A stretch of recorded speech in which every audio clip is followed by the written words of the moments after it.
My brother's fiancée was a pick-me girl. The very first day she came to our house, she looked gentle and softly complimented me. "Annie, your little sister is so adorable."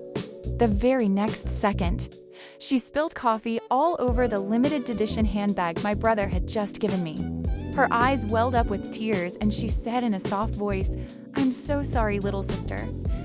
Your sister-in-law will replace it for you." But her eyes were fixed pleadingly on my brother, waiting for him to soften. Before he could even speak, I gave a cold laugh. "Replace it, Skylar Stone? Why are you still pretending? If you're jealous that my brother buys things for me, just say so directly. Stop playing these pathetic, underhanded games behind my back."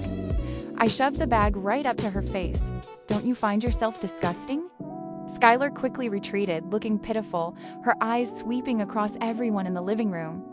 Unfortunately for her, my brother is the type who puts his little sister above all else. My parents spoil their daughter, and my grandparents dote on me to no end. The only thing she got was my grandma's angry shout, my grandpa's table smacking, my dad's cold glare, and my brother Ethan's sharp question, "Skylar, what are you doing?" Her pick-me facade instantly turned pale. Today was the first time I met my brother's future fiancée. She carried an exquisitely wrapped box of fruit and smiled sweetly.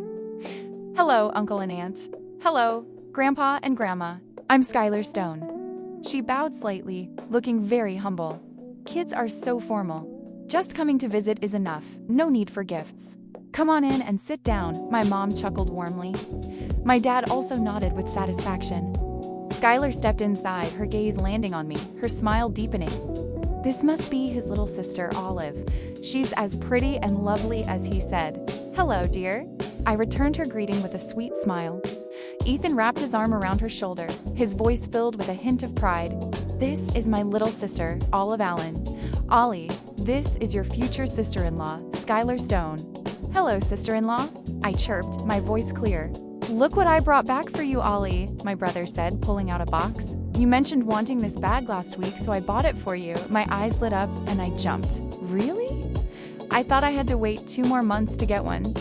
"You always come through, big brother." He reached out and ruffled my hair, his smile full of affection. Skylar walked closer, her eyes bright, and smiled. "This bag is gorgeous. Ethan is so good to his little sister." Just as my fingers touched the strap of the bag, intending to say thank you, I caught her eye. There was no admiration or praise in those eyes, only jealousy. My heart skipped a beat. My brother's fiancée didn't like me. She was just pretending.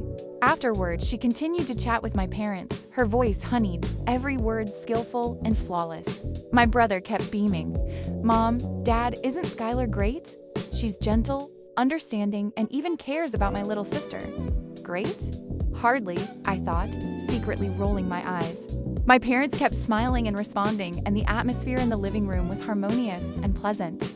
Skylar stayed at our house in the name of fostering our relationship. After dinner, I was sitting in the attic reading a comic book. Footsteps echoed on the stairs, accompanied by her voice, deliberately lowered to be soft. "Ethan, look how romantic your sister's attic is, and it has a big skylight. It must be beautiful for stargazing at night." I didn't bother to look up. Ethan's voice held a smile. "Yeah, Ollie has loved staying up here since she was little." "It's nice." Skylar's voice was full of longing. "Ethan, what do you think about us turning this into our own little private room later? Maybe decorate it as a study or a movie room. It would be so romantic." Ethan froze. "Isn't this Ollie's room?" Skylar ignored him and kept coming up. Her face appeared in the doorway, wearing a perfectly gentle smile. "Allie, are you reading?" She stepped in, her eyes greedily scanning the photos and books on the wall, finally settling on the brightly lit skylight above. Turning to me, her voice was sweet as honey. "Dear, I see you are alone up here in the high attic. Going up and down every day must be so inconvenient. The downstairs guest room is spacious and convenient. How about I look after this attic for you? I promise to keep it spotless, and you can move downstairs to avoid the hassle, and so your aunt and uncle don't worry. If you want to steal it, just say so." Why bother with the sugarcoating? I thought. I looked up and gave a succinct reply. "No thank you, Skylar." The smile on Skylar's face stiffened for a moment. I blinked innocently. This is my room. I've lived here for over 10 years, and I don't find it inconvenient at all. Then, as if a thought suddenly occurred to me, I deliberately raised my voice loud enough for downstairs to hear clearly. Skylar, or is it that you don't like the downstairs guest room? Is the mattress too hard, or is the Wi-Fi signal too weak? I paused, looking sincere. You could tell Mrs. Davis, the housekeeper. She can get you a softer mattress or install a stronger Wi-Fi booster. All right. I suddenly turned towards the stairs and shouted down, Dad! Skylar seems to dislike the guest room and wants my attic. Can you build her a small room in the garden and remember to add a skylight? My single sentence exploded the quiet atmosphere downstairs. Grandma laughed out loud. Our Ollie is right. Why should she give up her room? If Skylar isn't comfortable, let Ethan take her to a 5-star hotel to relax. My dad put down his newspaper, gave Skylar a glance, and stated, the attic is Ollie's private world. No one should ever think about touching it. My mom's voice was still gentle. Skylar, if the guest room lacks anything or if there's anything you're not happy with, just tell me directly. I'll have someone prepare everything. If little Ollie likes the attic, let her stay there. It was only then that Ethan realized the problem. He scratched his head and looked at her. How about I ask Mrs. Davis to change to a softer mattress for you? The attic is a bit old, but if Ollie likes it, let her stay. Before he could finish, the study door creaked open. Grandpa stepped out, leaning on his cane, his expression stern. Ethan Allen, are you deaf? Even if the sky falls, no one is allowed to touch Ollie's belongings. If you two keep making a fuss, move out to a hotel immediately. Though his words were directed at Ethan, every syllable was aimed straight at Skylar. Her face instantly turned white as a sheet. After a few seconds, she forced out a smile that looked worse than crying. Please don't be angry, Grandpa. I was only joking. Of course, the attic belongs to little sister. I'm perfectly happy in the guest room. Joking? Who's joking with you? I watched her pathetic, forced demeanor, a cold indifference in my heart. You're in my house and you dare dream of stealing my things. You're blocked by my parents, grandparents, and brother. The family dinner on the weekend had just ended. Ethan handed me an exquisite jewelry box. The bracelet you texted me about last week? I had someone buy it for you. Wow, more gifts? I happily opened the box. Is it the new style? Yep, try it on, Ethan replied, proudly lifting his chin. Oh my gosh, this is beautiful. Hearing the commotion, Skylar walked over and sat down right next to my brother. The gentle smile was still plastered on her face, but her eyes darted suggestively towards him. Little sister is so fortunate. Ethan really cares about you. I heard this bracelet cost a few $1,000s. She paused, her voice becoming even softer. Ethan has never been this extravagant when buying things for me. I guess a blood relative is what truly matters. The air in the living room immediately froze. Ethan, who was currently looking down and replying to a work message, didn't sense the tension at all. He merely gave a casual, as long as Ollie likes it. I shook my wrist, looked up at Skylar, and asked, are you talking about this? My brother bought you that limited edition perfume for your birthday last week. I pretended to think. I think that was even more expensive than this bracelet. Ethan scratched his head. Was it? I didn't pay attention to the price. I turned to my brother and seriously asked, Skylar, do you think the gift you got wasn't good enough? Should you take her to choose something more expensive right now? My dad couldn't hold back a burst of laughter and quickly raised his magazine to cover his face. Skylar's face turned completely white. She gripped her water glass tightly. I didn't mean that. It's natural that Ethan cares about his little sister. My mom walked out from the inner room. Hearing this, she shot a cold look at Skylar. This family has never lacked in courtesy for a future daughter-in-law. Grandma also moved closer, taking my hand to feel it. Our little Ollie's things should naturally be the best. Some people don't get red eyes over everything they see. Skylar awkwardly forced a smile. I was just joking, Ollie. Don't take it to heart. Oh, joking? I shook my wrist. I thought you were calling my brother stingy. You really scared me. I'm very direct and easily fooled, you know? The comment choked Skylar, leaving her almost breathless. She could only sit there stiffly. Ethan, completely clueless, even genuinely muttered, "If Skylar likes bracelets too, I'll buy you one." Grandma and I exchanged glances and burst out laughing. Today, I was getting ready to go out with my best friend. The new bag my brother bought was sitting by the shoe cabinet. I planned to wear it to show off later. Skylar walked out of the dining room with a cup of coffee. Her face wore that familiar, gentle smile. Her eyes glanced at the bag by the shoe cabinet, and the coffee cup in her hand swayed as she turned towards it. My alarm bells immediately went off, but before I could react, Skylar suddenly cried out. Her body lunged forward, and the dark coffee splashed right onto the bag. My head buzzed. I rushed over to pick up the bag. A large, dark coffee stain was spreading across the ivory leather. It was clearly ruined beyond saving.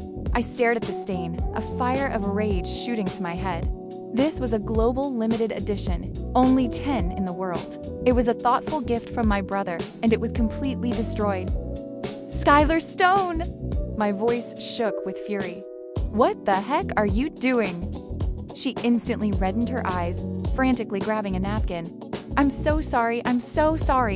I didn't mean it. I tripped." "Tripped?" I stared right at her. "I saw you walk straight towards the bag. It was clearly intentional." The more I looked, the angrier I became. I decisively shoved the bag right into her face. "If you have a problem with me, say it to my face. Why take it out on the bag?" "No." Her tears streamed down and she sobbed. "Allie, how could you think badly of me? I really didn't mean it. I know this bag is very expensive. Can I replace it for you? Please don't be angry, and don't let Ethan or your aunt and uncle misunderstand me." "Replace it?" I laughed, shaking with anger. "Open your eyes and look. This is a limited edition. You can't buy it with money. Can you replace it?" Moreover, this was my brother's heartfelt gift. Do you think just offering money solves it? I spat out each word, my eyes locked on hers. "Are you jealous that my brother buys things for me? If you're jealous, just say so. Don't play these dirty tricks behind my back. Don't you find yourself disgusting?" My shouting brought the whole family running. Ethan stared blankly at her, sobbing. "What happened? Look at this, Ethan." I held the bag up to him. "She threw coffee on my bag and is claiming it was an accident." Skylar cried even harder. "Ethan, I really didn't mean it." Ethan's eyes flickered between me and her, finally settling on her tear-streaked face. His brows furrowed tighter. "Skylar, what exactly happened?" Mom and Grandma also came out upon hearing the noise.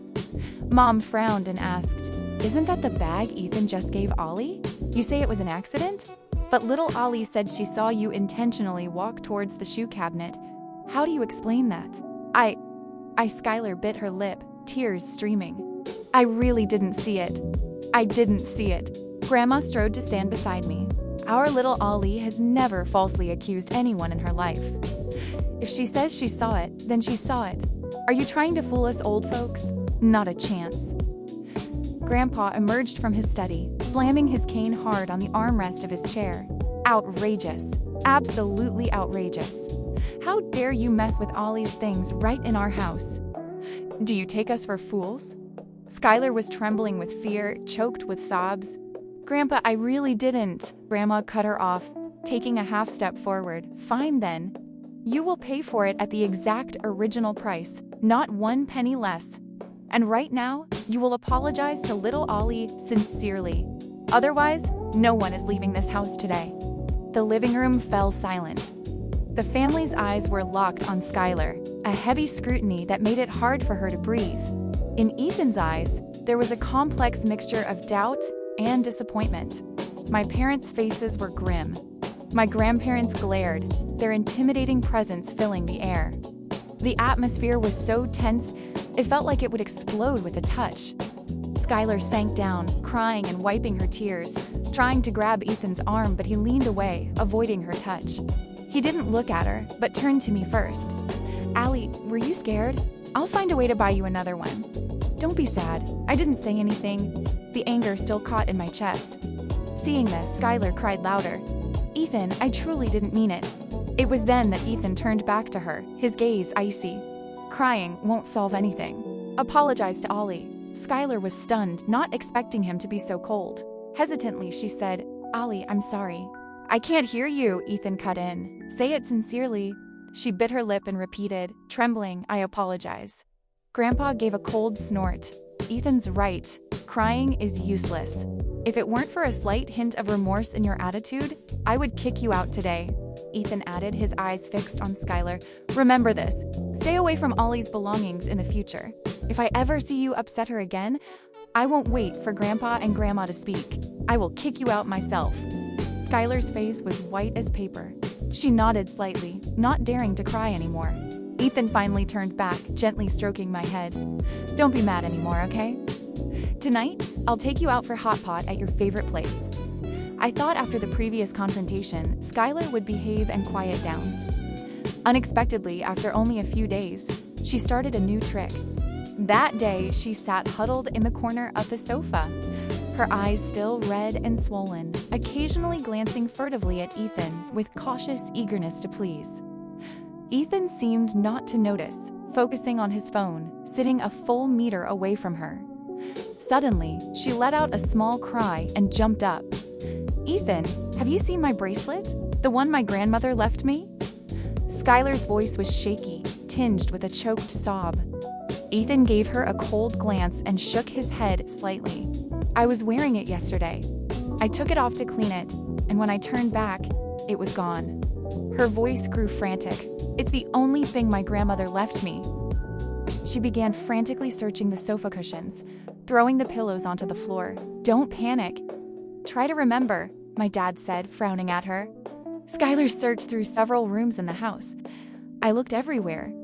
It's nowhere to be found." She was on the verge of tears. "Maybe it fell off somewhere else?" Her flickering gaze finally landed on me, holding a hint of hesitation. "Little sister, can I look in your room? Please, that bracelet is really important to me." Her eyes pleaded with me. I looked back at her with a straight face. Why does Skylar always target me? Ethan glanced at me, said nothing, and stood up, walking straight upstairs. The message was clear. If you want to search, go search. The whole group followed Skylar upstairs. She headed straight for my desk, pulled open the top drawer, and fumbled for a few seconds. Her movements paused, and then she let out a quiet gasp. She carefully took out a broken silver bracelet. "I've found it!" Her voice was trembling. She held the bracelet up to Ethan, tears streaming. "Ethan, why is it broken? And why was it in my sister's drawer?" Ethan was stunned, remaining silent. My parents' eyes turned to me. I walked over and took a look at the bracelet. "Isn't this the bracelet Skylar wears every day?" I looked up, my tone casual. "I remember seeing this part a bit loose before. It wasn't secure. I meant to remind you, but forgot." Skylar's face was ashen. I don't remember." I raised my voice. "You came to borrow my phone charger yesterday. Your hand clearly wasn't wearing the bracelet, but now it's broken and in my drawer. You tell me, did it run in there by itself and break? Or did someone intentionally put it there?" Ethan's eyebrows immediately tightened. He stared hard at Skylar. "You weren't wearing it, so how did it end up in Ollie's drawer?" My mom's face darkened. "Skylar, you need to explain this clearly." My dad didn't speak, just looked at her, his gaze heavy. The pressure made her lower her head, nervously twisting the hem of her shirt. Grandma peeked out from the stairs. "Did you find it? Was it worth all this fuss? My little Ollie's room is so clean. Why would she keep your things?" Skylar's lips moved, wanting to explain, but she only managed a feint before grabbing the bracelet and walking away. I watched her retreating back and shrugged casually. Isn't she tired of playing the same old tune repeatedly? Because I certainly am. After the bracelet incident, Skylar was completely silent for several days. She tried to hide in a corner, avoiding everyone's eyes. The atmosphere in the house felt thick around her. I knew she was gathering her strength for a new move. The silence was just the calm before the storm. Sure enough, in less than a week, the mood in the house started to become strange. During breakfast, Mom looked at me as if she wanted to say something, with a hint of hidden worry. Dad stayed at the dining table longer than usual, his eyebrows furrowed. Most noticeable was Ethan. His face was as gloomy as the sky before a thunderstorm. He tried to speak several times but swallowed his words. I leisurely drank my milk, completely undisturbed. Skylar's big move had finally arrived. I put down my glass and looked directly at my brother. "Ethan, why does your face look like the bottom of a pot?" Did someone make you mad? Ethan suddenly looked up, his sharp eyes fixed on me. He didn't answer but asked in a deep voice, "Allie, who did you come home with the night before last?" "Here we go," I calmly replied. "With Mark, who else?" "Why?" "Mark?" Ethan's eyebrows furrowed even deeper. "Which Mark? I've never heard of him." "He walked you right to the door." "Yeah, our study group ran late and he gave me a ride home since it was on his way." I blinked, looking innocent. "Are you checking up on me? Do you need to control this too?" Little Ollie, Mom couldn't help but speak, her voice full of anxiety. "It's not about controlling you, but someone saw it, took a picture, and sent it to your brother and me. That person doesn't look like a decent student." "A photo?" I raised an eyebrow, a cold laugh inside, but looked surprised and curious on the outside. "What photo?" "Let me see." Ethan, his face as dark as ink, pushed his phone in front of me. On the screen was a sneaky, candid photo from a difficult angle. It was the night before last when Mark dropped me off at the door. Under the streetlights, he was leaning slightly toward me while talking, the distance looking very close. His face was somewhat blurred in the dim light. The angle Skylar chose was indeed meticulously deliberate. Below the photo was the message she had sent to Ethan and Mom, her tone full of sincere concern. "Ethan, I'm a little worried about Ollie. She's still young, and I'm afraid she'll be tricked by someone with bad intentions. That man looks like a hoodlum, not trustworthy. Ollie was standing so close to him, and it was late. I'm afraid it will affect her reputation." I stared at the photo for a few seconds, then suddenly burst out laughing. "That's it?" I pushed the phone back, my tone relaxed. "Skylar, your candid photo skills are awful. I look terrible in this shot, seriously." Ignoring the stunned looks from my brother and parents, I immediately pulled out my own phone, found Mark's number, and put him on speakerphone right in front of the whole family before calling. "Hello? Ollie?" Mark's cheerful voice quickly came on. "It's me, Mark, there's something going on. My brother and parents somehow got a photo. It's the one from the other night when you dropped me off at the door. The angle is so weird, they think I'm hanging out with questionable friends and are worried." I spoke clearly. The other end of the line was silent for a second, then a loud burst of laughter erupted. "What photo? Who took it? Weren't we standing under the streetlight discussing that annoying algorithm? And you were complaining that the professor gave us the most evil assignment? And that's considered questionable?" "Exactly," I said. "So I called you to confirm it for me." I glanced at Skylar's white face and slowly added, "Wait, Ollie? You're on speaker, right?" "Yes," I clearly replied. "Uncle, Aunt, and Ethan, listen closely. I'm Mark Wilson, a fourth-year computer science student, a completely respectable person. My boyfriend studies at the sports school next door. His name is Jay Smith, and we're very stable. Do you need me to call him here to prove it? Or should I send you a clear, unphotoshopped photo of us together?" His loud voice rang out clearly through the speaker. My mom almost couldn't hold back her laughter this time. Ethan's face went from black to red, and then from red to green. He suddenly spun around, his eyes like sharp knives sweeping towards Skylar, who was trying to shrink into the sofa. "Mark, no need," I quickly said into the phone. "It's all sorted out. Thanks a lot. I owe you a bubble tea next time. Bye-bye." I hung up decisively.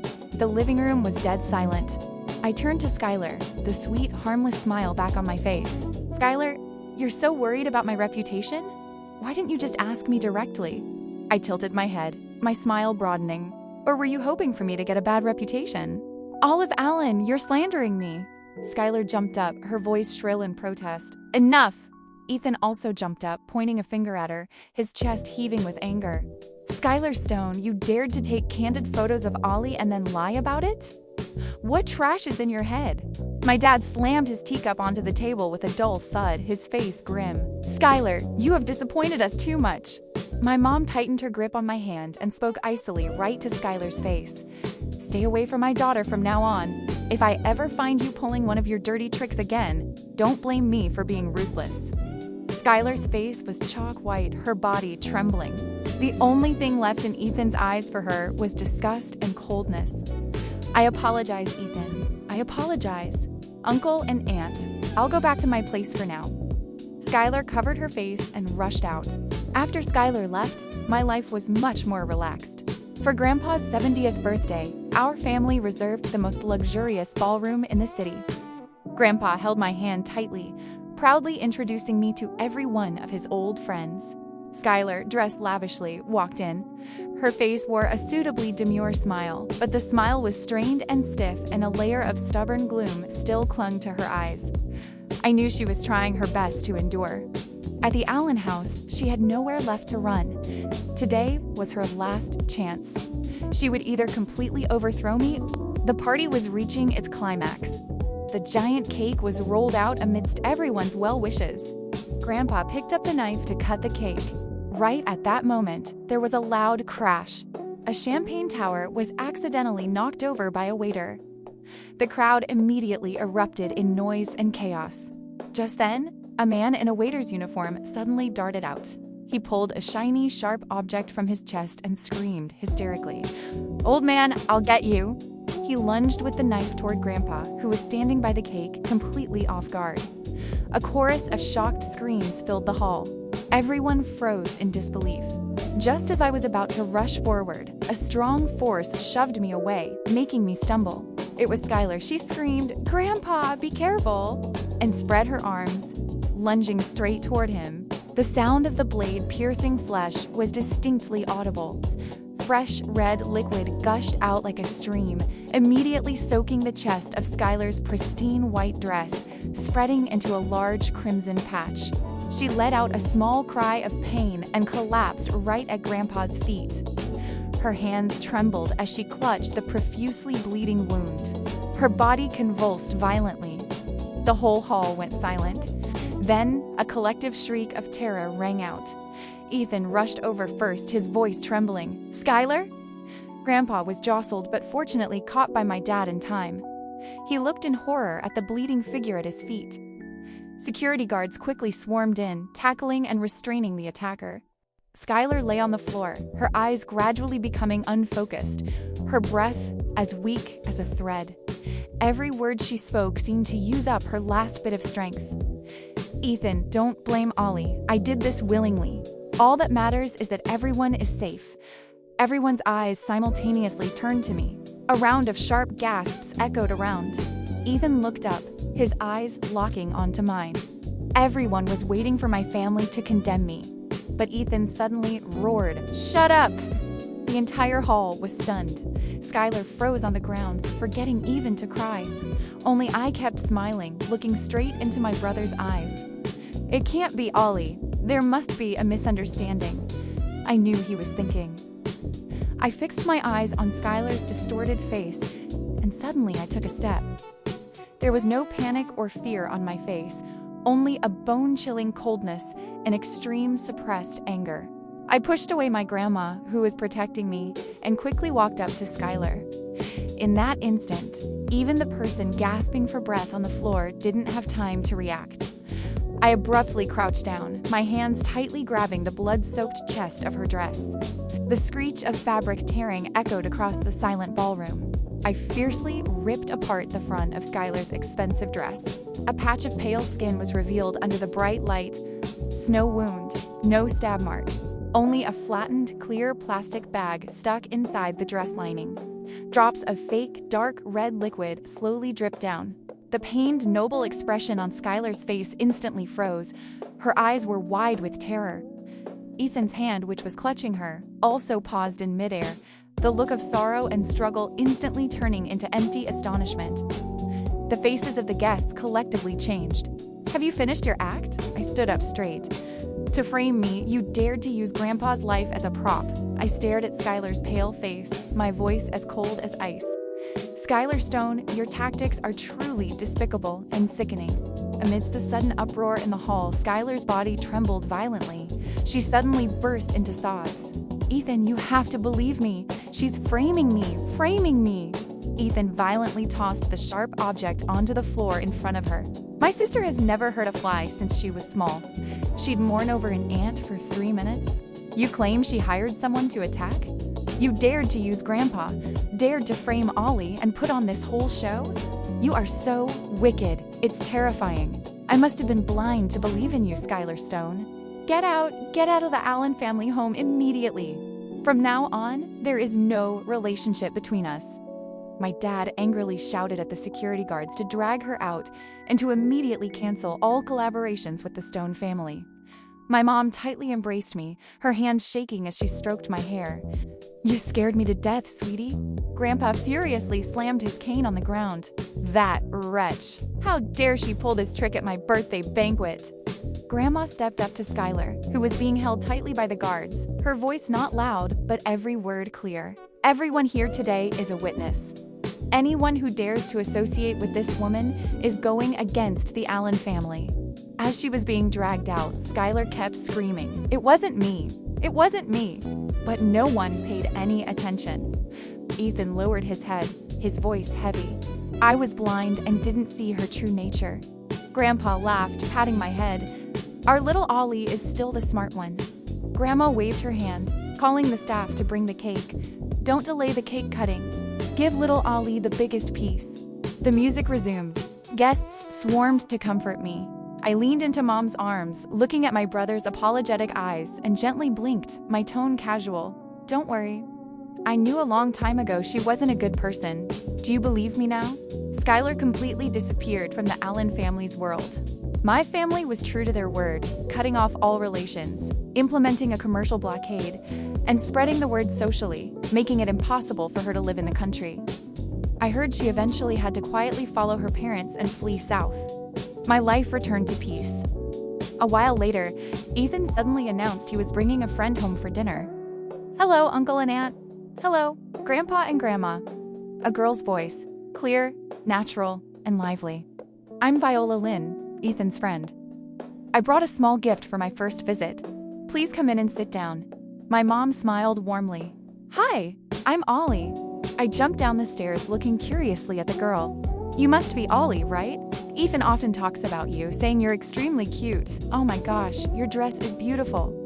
It really complements your pale skin." Her compliment was sincere, with no hint of pretense or flattery.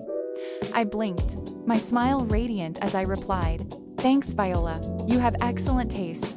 During dinner, Viola spoke openly but never dominated the conversation. She talked about work with my parents and asked about gardening and health with my grandparents. Occasionally, when Ethan said something naive that made her choke, she would just give an adorable eye roll and laugh, playfully refuting him. The atmosphere at the dinner table was relaxed and cheerful. While Viola was in the restroom, Ethan casually walked over to me. His eyes held a barely noticeable tension. "So, what do you think?" I looked up at his expectant gaze, secretly gave him a thumbs up, and mouthed, "She's a keeper." His shoulders instantly relaxed, the corner of his mouth involuntarily curling up as he reached out and ruffled my hair.